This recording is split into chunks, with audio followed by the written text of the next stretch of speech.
জামাতের ব্যাপারে একটা অভিযোগ আছে সকলের যে জনগুরুত্বপূর্ণ ইস্যুগুলো নিয়ে জামাত সংসদে এখন পর্যন্ত সেভাবে কথা বলছে না। যেমন হাম ইস্যুতে আজকেও 9 জন শিশু মারা গেছে, সেটি নিয়ে তেমন আলোচনা হয় না। এই যে রূপপুর পারমাণবিক বিদ্যুৎ কেন্দ্র নিশ্চিতভাবে বাংলাদেশের জন্য অত্যন্ত গুরুত্বপূর্ণ একটি সাইট। আপনি বলছিলেন নিরাপত্তা ব্যবস্থা সব থেকে বড় কনসার্ন, এগুলো নিয়ে কি আপনারা সংসদে কথা বলবেন? Why not. এখন ইস্যু হচ্ছে, দেখেন, আঙ্গুল তোলা তো দরকার সরকারের দিকে, যে হামের ব্যবস্থাপনাটার ব্যাপারে কি হচ্ছে আমাদেরকে আপডেট দেন।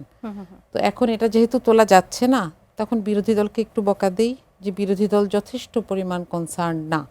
বিরোধী দল কনসার্ন, আমিরা জামাত গেছেন হাম আক্রান্ত শিশুদেরকে দেখতে, এবং প্রতিদিন এই সংক্রান্ত বিষয়ে, শুধু এটা না, এ পর্যন্ত অনেকগুলো জনগুরুত্বপূর্ণ বিষয়ে নোটিশ দেওয়া হয়েছে, সংসদ সদস্যরা কথা বলেছেন আইন শৃঙ্খলা পরিস্থিতি সহ। তো এখানে আসলে আমরা কারো দিকে আঙ্গুল তুলতে চাই না। আমরা কোভিডের সময় দেখেছি এটা একটা টোটাল ম্যানেজমেন্টের বিষয়। হামের বিষয়টা এটা একটা টোটাল ম্যানেজমেন্টের বিষয়। প্রথম 15 দিন আমরা দেখলাম ইন্টারিম গভর্নমেন্টকে দোষ দেওয়া হচ্ছে, কিন্তু সেটার বিপরীতে খুব দ্রুত এখানে টিকা আনানোর ব্যবস্থা করা হয়েছে কিনা, এবং যারা আক্রান্ত তাদের ব্যাপারে সরকারের আন্তরিকতা কতটুকু, এটা একটু আমাদেরকে দেখতে হবে। আমি সমালোচনা করতে চাই না, কারণ এখন একটা কথা খুব উঠছে যে আমরা সমালোচনার খাতিরে সমালোচনা করছি। এটার জন্য একটা শব্দ দায়ী আমি আপনার মাধ্যমে একটু বলতে চাই। সেটা হচ্ছে, দেখেন, একটা খেলায় যখন কেউ হারে আর কেউ জিতে, আমরা বলি বিজয়ী দল এবং রানার্স আপ। কেন সংসদে আমরা এই বিরোধী দলটা ব্যবহার করি? সরকারি দলও যখন তাকায় তখন ভাবে যে এটা আমার বিরোধী, আর বিরোধী দলও ভাবে যে আমি তো বিরোধী।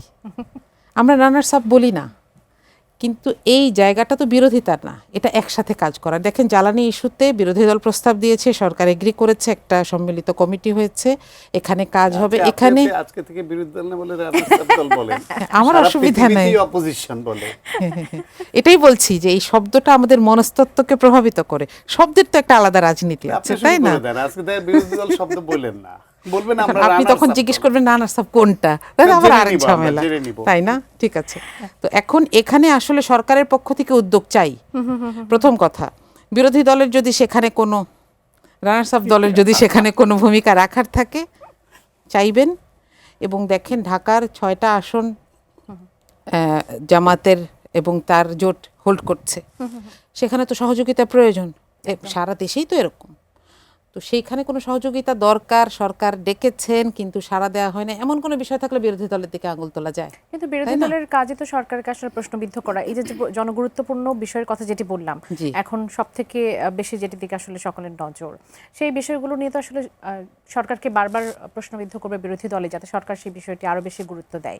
কিন্তু আমরা সেটি আসলে জামাতের পক্ষ থেকে প্রপারলি দেখতে পাচ্ছি না। নিশ্চয়ই আপনার মাধ্যমে সেটি আমরা সামনে দেখতে পাবো। আমার মনে হয় এটা একটু ফলো করতে হবে।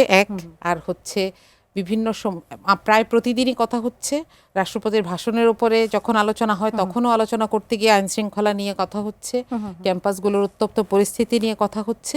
আমার মনে হয় এই বিষয়গুলোতে একটু প্রিসাইজ জানা দরকার এবং মানুষেরও চিন্তা ভাবনা করা দরকার। একদম।